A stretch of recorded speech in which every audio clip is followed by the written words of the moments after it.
Hey, good evening, everyone. It is Tuesday, February 16th, and you are tuned in to the Hitting Vault Coaches Members Only Q&A. And I appreciate you tuning in tonight, especially if you're on the East Coast, like my guest tonight. If you're on the East Coast, you're staying up late with us, talking some hitting, and hopefully you guys got some good questions. So thank you, everyone, for tuning in. Hey, if you are tuning in, I'll tell you what, one of my favorite things about hosting these Q&As is seeing where everybody's tuning in from. So, wherever you're tuning in from tonight, let us know where you are tuning in from. And I always, again, appreciate finding out to see where everybody is tuning in from. So, let me know where you're tuning in from and get your questions ready. My guest for tonight, Tom Eller, minor league hitting coach of the Baltimore Orioles, was a JUCO coach before. And, one thing I'll say, it's funny, the word JUCO to me, California, JUCO's big, but the general term out there, I think with kids and parents, gets a bad rap. And for whatever reason, but I'll tell you what, in 2021, JUCO baseball, I mean, I know the other sports too, but JUCO baseball is no joke. I mean, I've seen staffs out there like the entire staff throws 95 and it's JUCO, and so if you ever hear the word JUCO when it comes to baseball, just know I'm telling you, I've coached at every level, SEC and down at JUCO, and right now there are JUCO programs like the one Tom used to coach that could hang with D1 programs every day. So if you're one of those parents that hears the term JUCO, just so you know, whatever it was 20 years ago or 10 years ago, and nowadays it is no joke how good JUCO baseball is. What you got anything to say about that, Tom? Like, how have you seen JUCO baseball evolve? Oh, it's amazing because when I first started, I remember thinking like we wanted to make our program like the teams from Florida and Texas and Arizona and California, where we're just like, constantly churning guys into 4-year programs and draft and all that kind of stuff. And we did a pretty good job with that. And the guys that took over Hartford, who were my former players, like I'm looking at their, like, just like you said, like their pitching staff, and it's like they have like 7 or 8 guys that are like 95. And I'm like, yo, I had a couple guys that threw 90th, a couple years. Like that's about it though. But it's crazy. It's crazy now. That is crazy. So, coaching JUCO and now working with the Baltimore Orioles, I've got some questions for you. Just for you, uh, coaching JUCO guys and coaching from the pro level. Give us a couple of things for you that have been learning things or interesting that I'll tell you for me, um, at the JUCO level or when you're at the college level, like you're hands on with the players, and you're spending a lot of time on development. And then for me, getting to my very first spring training, it was different. It was very different than I expected it to be in the sense of how instruction worked and all the different things involved with that. For you, what has it been like from going from the JUCO to pro ball? Yeah, I mean in JUCO, I mean being the head coach, you can kind of do what you want as long as you're in those parameters. But we that's what we had to do. We didn't have 25 scholarships to give out. We had to develop players, and we had to dedicate every ounce to developing those guys. So, and then when you get to spring training, it's like it's a lot of team stuff. There's a lot of guys there. There's 150 guys there, so it's like you can't work with everybody for a half hour individual time. There's just no time for it. So but I think it lines up a lot better once you get to your affiliate and you start being able to work, one on one with the guys, and you have 15 hitters. You can get guys in there early every day. So I think the biggest change is probably just like how you approach the player. Mm. In JUCO, it's like, hey guys, I make the lineup. It's you got to do what I say. And at pro ball, like that's not going to fly. So you got to really make a strong or build a strong relationship with each player and you know earn their trust basically. So it's just a different beast in the sense of how it all operates and everything. And for you, how did it come about? How did you make that jump? What happened there? It was crazy. Out of the blue, I just started getting some phone calls from like the Blue Jays and the Angels, and next thing you know, like Chaz Pippett called me up and he was like, "Hey, Sig Meidel's looking for a hitting coach. You're right in their backyard. Might as well I put your name in." I was like, "Oh, all right, cool." Next thing I know, I get I get called down to Camden Yards, and I spend the day with Sig and Michael Ice, 4 hours there, and I'm like, I don't know what to do because like it went really well, and I'm calling my wife and like, hey, this is going really well. Like, I don't know what we're going to, and she's like, yeah, whatever. She doesn't think anything's going to happen with it. And we got in the elevator and we went up at the end of the meeting to go to my car. And Sig was like, we're all going to sit back and laugh about this here in a few years. And I was like, oh, okay. He Wow. called me like 20 minutes later and was like, hey, you got the job, you want it. And my wife had already given me the go. So whether she Nice. knew it or not, it was going to happen or not. That's So awesome. I was able to take it, and it's been really good. That's awesome. That's really cool. And COVID, I know makes things a little bit different, but so far, what has been your favorite part about uh, making that jump to pro ball? Oh man, I love bus rides. I love going on road trips. I think my favorite part of coaching in general is just hanging out with the Yep. players, like being on the bus, horsing around, messing around.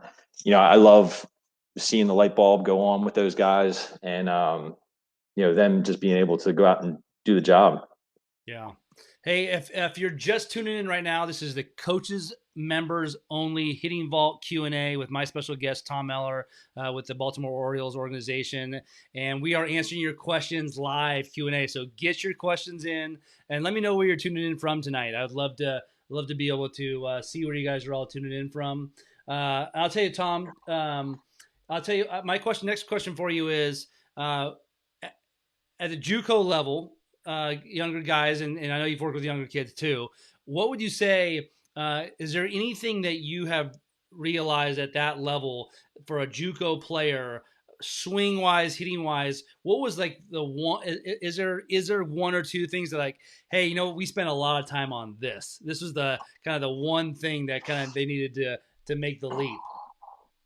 Honestly, I think it's just being able to use their lower half properly, because if you can use your lower half properly, you can have good direction. You can swing the bat hard. You can hit doubles and home runs. But especially being known for like being a power hitting JUCO Yep. school, where we hit 140 some home runs. They come in and they're like, oh yeah, I'm just going to do what they do, and it's like they're all over the place and just like swinging all over the place, and it's just like, yo, you guys can't do that. Like that's not how we do it. Like you're kind of giving us a bad name. So it's a lot of top spin, pull side, just can't keep the ball fair, swinging and missing, and really that whole fall we're just there trying to like get them back into like the right frame of mind. And then once you have them there for a couple of years, it's just like we had so many talented players. You just want to like polish them up and ship them out. So. Yeah.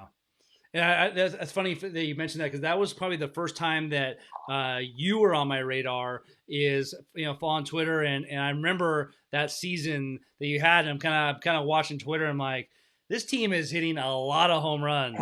Like I don't know what the record is. I don't know if it was a record, but I definitely remember seeing his number. I'm like, that seems like a lot of home runs. What do you attribute that to? Like in the sense of that group hitting that many home runs? I attribute a lot of that to the group before them. They came in and hit 120 home runs. We went to the World Series, and then the next year we had an SEC transfer. We had another Florida Gulf Coast transfer. We had all these dudes that transferred in, and they just needed to be polished up a little bit. And I just gave them free go to just hit home runs. And Yeah. next thing you know, it was like our 3 hole hitters got, or no, our leadoff hitter had 21. Our 2 hitter hit 500 and hit like 12. Our 3 hitter hit like 20. 4 hitter hit 21. It was like you don't want to pitch to them. Wow. So. I got the first question I've got for you right here is are there any hitting tools, gadgets, things that you like to use in the cages? Yeah, I mean, there's a lot. I mean, I like to use the Rebel Rack, obviously, to really help with that lower body. I like I'm losing all kinds of connection balls. Yep. We use connection balls, tap balls. Um, I like to sometimes we'll even use a tennis racket just to allow them to kind of visualize hitting a ball over the fence and what they have to do with the tennis racket. Um, I mean, PVC pipes, we use that. I'm trying to think of the Lance Wheeler Oh, core velocity belt. core velocity belt. I use that thing every day almost. Yeah, I mean that's a huge tool. Um, I mean, I don't know. We just kind of I make some stuff up with some PVC stuff, and it seems like I just try to find something that works. Yeah. Heavy bats, light bats, long bats, short bats, all that. Yeah. And I know like the Orioles, they've gone out and hired some pretty progressive guys, you and Ryan and Patrick and a bunch of other guys at SIG. I've talked to Matt a bunch, assistant GM, and it, in your experience with new guys and coming in with like PVC pipes and connection balls and stuff like that, how do you feel like it's been received from players in the sense of all the new stuff? And you don't have to get into the Orioles, but just in general, pro ball. What has your experience been like in a sense? Because for me, I'll tell you. For some of the stuff that we did with the White Sox, my job was to assess all 120 players. And we did a K-Vest, the sensor, everything. And a lot of them were really intrigued, but a lot of guys were like, I don't know, it was hard to convince some guys to put the K vest on. And so, what do you think, experience wise, in the sense of gadgets? If I pulled out like the rack bat or something like that, sometimes I got funny looks for sure. How has it been for you? Breaking some of those barriers of some of that stuff. Well, I was the only hitting coach that's like I was hired with the old hitting coaches Okay. and all those guys. So I was like the new guy who I was like stuffing stuff in my bag so nobody saw what I had, and um, it was tough because all those players were hearing some of the complete opposite things that I was saying, and they were also hearing like that's bad and swinging up's bad and you can't hit that way, this and that. So it wasn't bad in the beginning, but like this year, and everyone knows like COVID, it's awful, Yeah. but it kind of helped our organization because we were able to kind of give them the vocabulary, talk to them over Zoom calls and just communicate with, and they really started to like latch onto it. And as much as I hate saying it, like it was a good year for the Orioles because we were able to really start building from the ground up with what we're Yeah, doing. that So makes a lot of sense. Like, I think that in college and the pros, the teams that took advantage of their situation in the sense of what it was and just didn't let it go by and kind of seized the opportunity to get better still, I think there were a lot of teams that did a good job of that. It sounds like the Orioles were definitely one of them. All right, the next question says, I just started the younger high school girls off the machine tonight after 5 weeks of working mostly tee and front toss. Rough night for 80% of them, which that makes sense. What can I do to get them up to speed and stay confident working off the machine versus front toss and tees? What do you think about that one, Tom? yeah, I mean the machine is tough when you're just jumping off front tossing tees because you got to remember, like, whether it's baseball or softball, you have a pitcher that is standing 60 feet or 45 feet or whatever it is, and you're anticipating what the pitcher is going to do. So you see an arm swing, you see everything happening, and you can anticipate for that pitch coming in, so you can get ready. And then all of a sudden you have a machine, ball goes in, boom, it's out.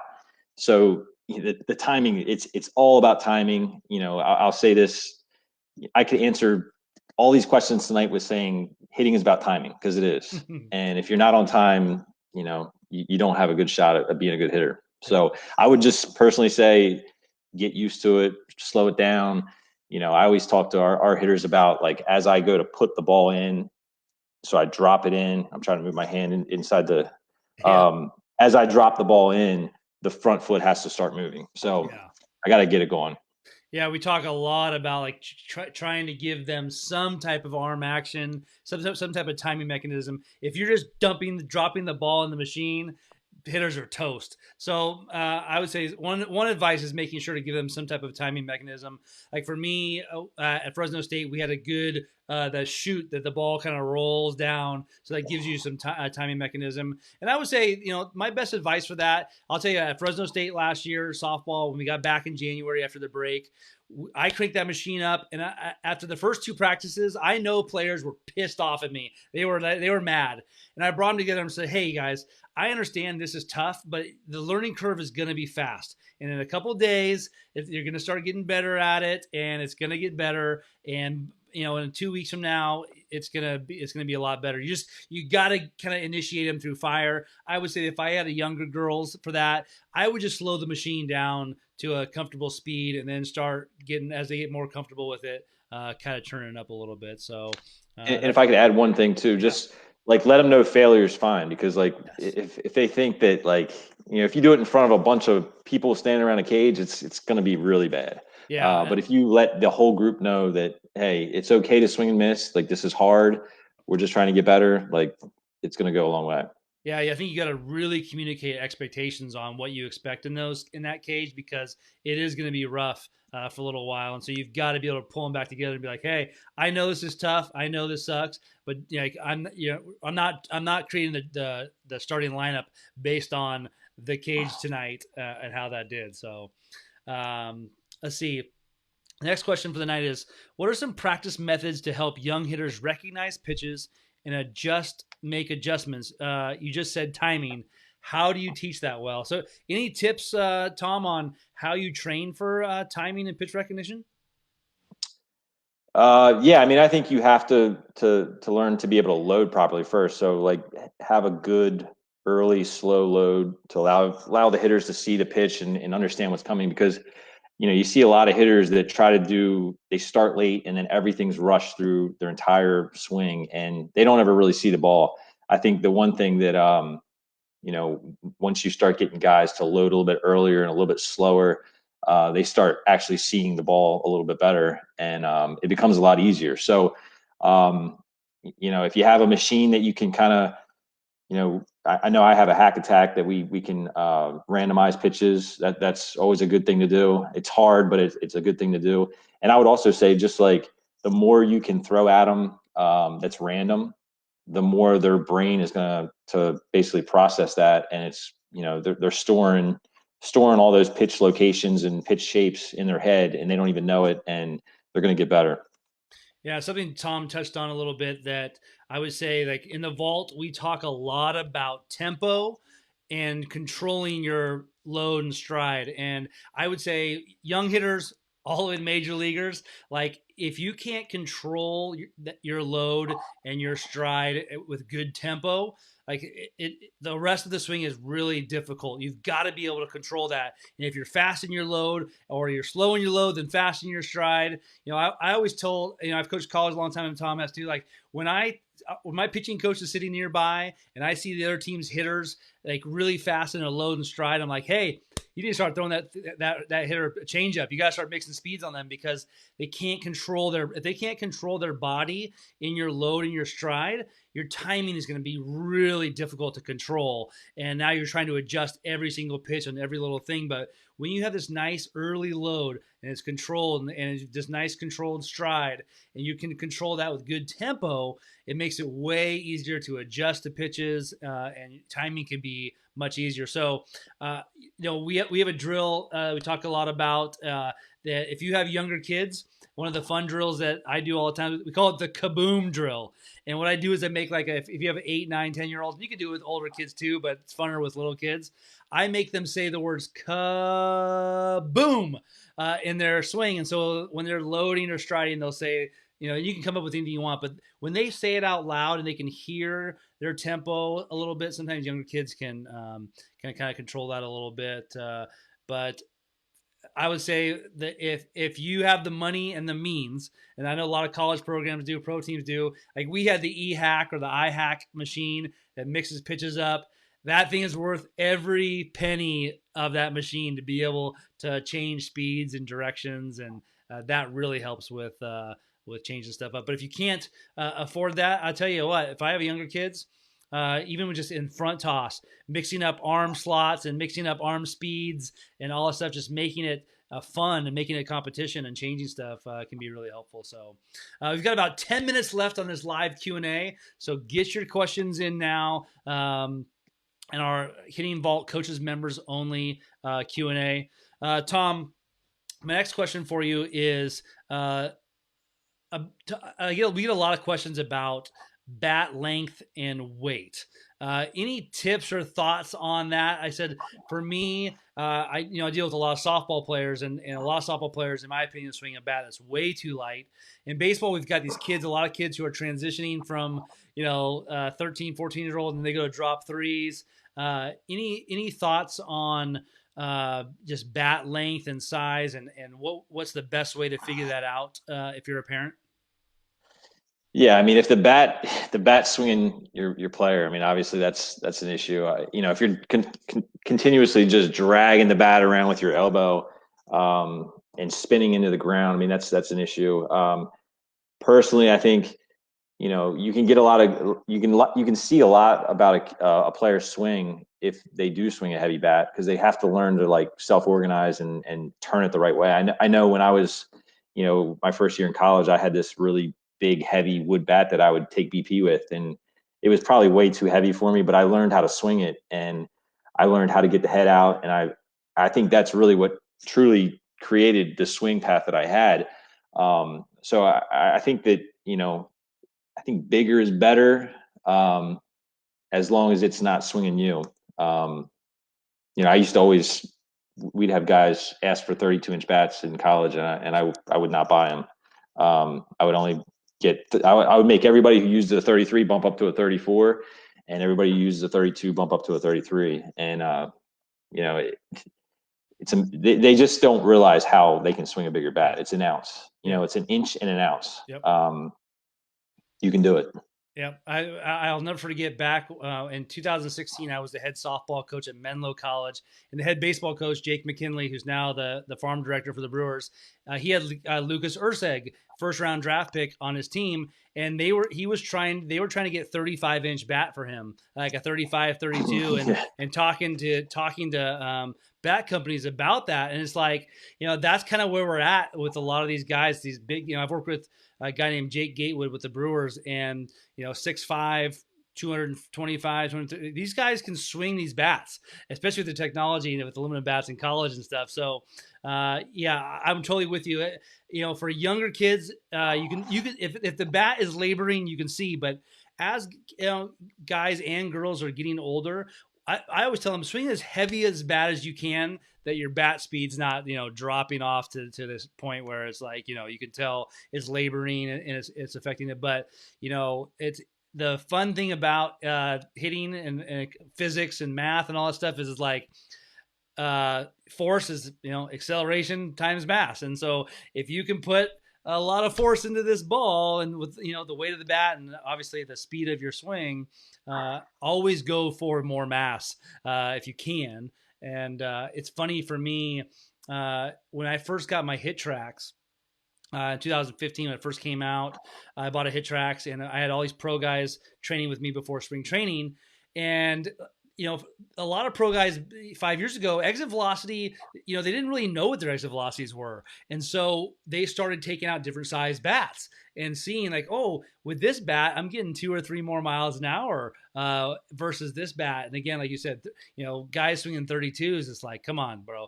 Let's see the 33. Let's try a 34 and see what happens. And they were really being able to do this. So I'm enjoying seeing baseball right now, talking a lot about bat weights and bat fitting. We see it in golf all the time, golf club fitting, and it's starting to get out there with baseball a little bit more. I bet you 10 years from now, everyone's going to have like their perfect bat weight and size, everything, tailored to them a little bit. So yeah, that's pretty cool. And Tom, what any advice for parents who are going out there? They go to private lessons every week, and they have another coach, their travel ball coach, they go to, and I know you dealt with this a little bit. Yeah, I know what you're going to say already. Any advice to those parents and who's like they get to practice is like, my travel coach is saying this, my hitting coach is saying this. How can parents navigate that a little bit, and the communication part of it, and any advice on that whole thing? Yeah, I mean, my advice, I mean, even at the JUCO level, you send them to a 4-year school, and it's like, they're afraid that their coach, their new coach, is going to change their swing and that kind of stuff. And I always just kind of give them a good answer or an easy answer and say, hey, like if you hit, they can't say anything to you about it. Like they're not going to say anything either way if you're hitting. So that's the easy answer. I would say the hard answer would be, you know, I mean, obviously do what you know is right, what feels good. Um, and if the coach says, you know, try this and do this, and you don't feel like that's comfortable, I would say just, you know, like kind of go through the motions with it and don't allow it to affect your swing too much. But you know, respect the coach and do as they say. But at the same time, maybe at the end of practice, just say, you know, hey, coach, I'm really comfortable with you know, this other way. I feel like this is going to, you know, help me get to the next level and go from there. It's a tough question though, either way. I think either way, you got to be respectful with it. And, but you know, just hit and Yeah. you won't have to worry about it. Yeah, my best advice always is like, hey, if you're hitting 400, your coach is probably going to leave you alone for the most part. But you got to understand, again, on the other side of that coin, if you are going to a hitting coach and you're going into the games and you're not hitting very well over a long period of time, one, it could be your hitting coach, or two, like, hey, you know what? You don't get to push back on your coach too much if you really are, trying your own thing. And I can tell you on my, it's been a long time since I coached high school baseball, but I always tell kids, hey, cool, you go to travel, you go to hitting coach. That's awesome. I'm glad you're doing that work. But if like you're hitting a $120 over a couple, you're gonna have to try my way and trying to have some communication with that. I know it's tough for parents, and so all right, Tom, our last question of the night. It's a fun one. What are your thoughts? What are your thoughts? I doubt your team did this very much a couple years ago. What are your thoughts on bunting? And the question is more around youth baseball. I know I bring it up because someone asked before, like, Devin Morgan and Driveline guys, and some of these people. There's some people who are like, you shouldn't be teaching bunting to kids at all. Other people, again, and at the pro level, I'll admit we spend a lot of time on one of those backfields doing a lot of sack bunting during spring training and stuff. And some college programs spend a lot of time on bunting. And I'll tell you, for me personally, like a couple years ago, I was a hitting coach at a D1, and the head coach said, "Hey, coach, you never practice bunting. I need you to start practice bunting." And I said, "Well, what about pregame? Do we have to do that?" And she's like, "Yes, you do." So she basically forced me to. And I'll tell you what, my philosophy on bunting, especially at the higher levels, I actually love bunting. If you can get on base by push, bunt, drag, and you can cause havoc that way, I'm all for it. I would tell you that you know I do it very, very rarely in the last 5 to 10 years, but I don't want to influence like what you're going to say in any way. But I'm curious to see parents as they're in their journey and they follow a lot of people on Twitter, the gurus, and we're all hitting bombs and this and that.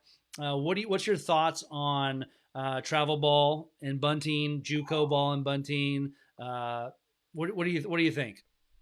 So back in like 2000, I think it was 2011 when the new BB Core bats came out. Um, we had our team, and I was just like, yeah, we're never going to hit a home run with these bats. Like these bats are so bad, we can't hit home runs with these things. So we kind of flipped the script and changed our whole philosophy. And for about, I would say, probably about 3 years, we were the bunting kings of JUCO baseball. And we never sacrificed bunted. It was always base hit bunt, whether it was a push or a drag. But we got really, really good at it. And honestly, we scored. I mean, we scored, I would say, close to 10 runs a game on just Yep. feasting off of other teams' mistakes. So, you know, I think bunting is easy if you just know a little bit of geometry and you can just learn how to kind of be athletic. I think it's a great tool for, you know, all types of hitters. I mean, especially those big guys, you know, who have the big strong side shift on them or something like that. They can just lay one down, and you know, teams got to start respecting that, and they start have to move around a little bit. But I also think that, you know, being able to learn how to hit the ball hard is so, it's so fundamental and it's so important for younger kids, because if they never learn how to hit the ball hard, they're never going to be a good hitter. And exit velocity plays, and there's you can't. I mean, you can't fight. You can't fight that battle with exit velocity. I mean, Yeah. if you hit the ball hard, you're going to get on base. More times than most. But I do think that uh, I'm good. I'm always good for base hit bunt for a guy who's Yep. struggling, or if the defense allows it, if it's a rally starter, if we have a kid that's good at it, we always preach base hit bunt. Especially the drag too. Like anything down at the third base line, that's a long throw. Especially with runners on base, second, first and second, you lay that bunt down, like you see some havoc. Yep. So yeah, I mean, if you want to score some runs and you're not a power hitting team, do it. Yep. Do it. I always tell people the story. My last year coaching high school baseball was 2012, and BB Corbats and all this stuff. And we dragged and pushed and fake bunted more than any team on the planet. And I know parents. I heard they're in the stands. They know they didn't like it, and we broke the school record for runs that year. But the most amazing story was our very first game of the year under the lights against one of the Northern California powerhouse schools. And we fake bunted, drag bunted, push bunted them to death. We beat them 13. Yeah. We beat them 13-3. And I don't even know if we put a ball out of the infield. And I just remember coaching third base and looking at the third baseman, like looking at his coach, like, do I move up, move back? And they were so confused with what we were doing from fake bunting to drag to push that if you practice it and you get really good at it, your hitters recognize it and they take advantage of it. We had hitters who just look and go, oh, you know what? I can push bunt here. I know that I can take advantage of this.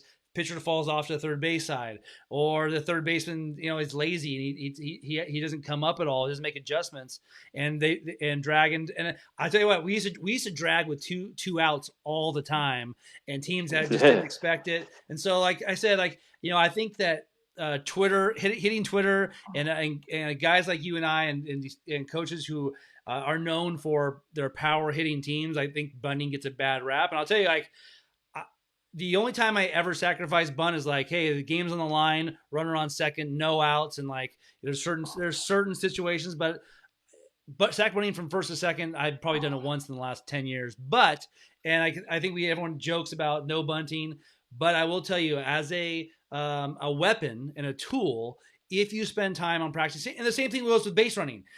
We spent a ton of time on first and thirds, and we beat teams because we were the best team around at first and third. So if you get good at anything, whether it's cutoffs and relays, pickoffs, pitch outs, whatever the thing is, if you get really good at it, it can be a tool to win games. So anyways, I just thought that was a kind of a fun one to end on in bunting. So Tom, I want to thank you for being a guest on our live Q&A today, and thank you to people who had some great questions, and thank you for being a member of the Hitting Vault, Coaches members, and you're getting a little sneak peek. We haven't made it public to anybody, so people that are listening, and you're going to get to see Tom. Will be flying out next week and doing some Hitting Vault videos with us and kind of joining the team in a sense, and I'm excited about that. So you guys are going to see Tom's face a little bit more in the next couple months on some videos, and I'm excited to that. So thanks, Tom, for doing that. And I'll tell you what, in a couple months we'll have you back on. I guess maybe we'll catch you on after a game and talk a little bit about baseball back when hopefully the season's kind of back to normal. I can't wait. I definitely can't wait for that. So, but yeah, thanks for having me on. It's been great. All right, buddy. I'll see you soon. Thanks, guys. All right, man.